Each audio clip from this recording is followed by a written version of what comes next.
ډونالډ ټرمپ چې څومره زور درکې ووهه اول دغه 15 طالبان ختم که بیا پاس لکه د افغانستان خبرې کوه په منځ به دې دوه چایو په امریکا چې افغانستان ته چپ وګورې فوجونه دې باسه په رضا نه دې په زور دې باسو مونږ سره لا کابلي ستونه شته مونږ سره لا فدایان شته مونږ سره هغه ځوانان شته چې نوره بمونه تړي مونږ له مرګ نه نه ډارېږئ امریکا د مرګ په وسایلو مونږ مه ډاروه هغه کوم شیونه چې وژل کوي هغه مونږ خپله سینو پورې تړو نو مرګ نه به څه ویرېږو لاس دې خلاص د دې خبرې غږ به هم د غازیان انشاءالله په بګرام کې وه که سبا په پاکستان باندې بد حالت راځي خدای دې نه کړي زه در سره ولاړ یم مونږ هرې قربانۍ ته تیار یو امریکا نور نشي پاڅېدلی مونږ دا ورماته کړې ده په هېڅ چا به امریکا نور په بدماشۍ ور نه شي نن چې پاکستان ته هم سر ټیټ کړی ایران ته هم سر ټیټ کړی دا د څو کسو طالبانو قرباني اوسې نن امریکا نیست او نابوده ده نن هر څوک پرې باندې بدماشانې کوي مونږ څوک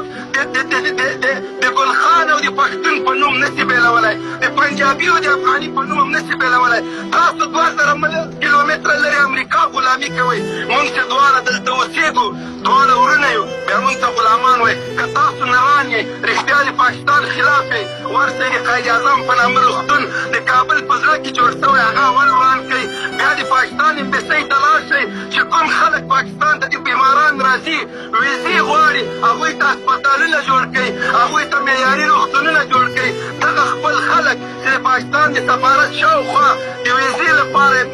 لاشونه په هلته پراته دي د هغوی غم وکړئ بیا له پاکستان سره دښمني وکړئ تاسو د هېچا د دښمني نه تاسو غلامان یئ تاسو د پاکستان د دښمنۍ خبرې کولې خو اشرف غني د ځان سره ښځې پاکستان ته راوستلې دا یې د څه شي لپاره راوستي وو ګلبدین دې راغی همدغه جلجو ته یې سر ټیټ کړه تاسو به خپله غلامان یې بل چاته غلام مه وایئ هېڅ وخت به موږ د چا غلامي ونه کړو چې د امریکا غلامي هم نه ده کړې نو د بل چا به ولې وکړو ډالر ورکوي شنې ډالرې ورکوي تاسو په اروپا او په امریکا کې غلامان کړي دلته راځئ د امریکانو تر څنګ ولاړ یئ د خپل افغاني کور پرې بمبارې خپل د مسلمان ورور جماعت پرې بمبارې دېنه غټه د دې غلامي کومه ده چې ته له امریکایي اشغالګرو سره شین سترګو سره سترګو امریکایانو سره راځې د ما په کور چاپه اچې پښتون ورور دې په شهادت رسې زندان ته یې کور یې ورانوې ماشومان یې په شهادت رسې تور سر یې بې عزته کوې او ته مردکه او راډې راډې ورته ګورې امریکایان دې په ساپېړو وایي ته ورته یې لاس مه اچوه ډېر دې افسوس ځای ده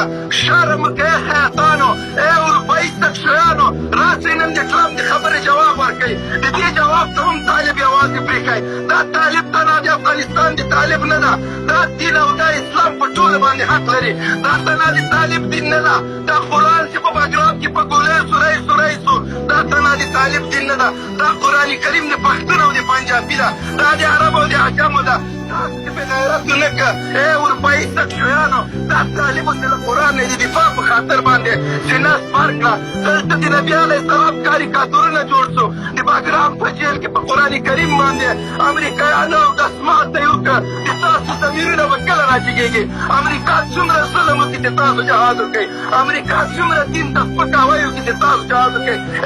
افغانستان کې په سپي باندې کلمه ولیکله دې امریکایانو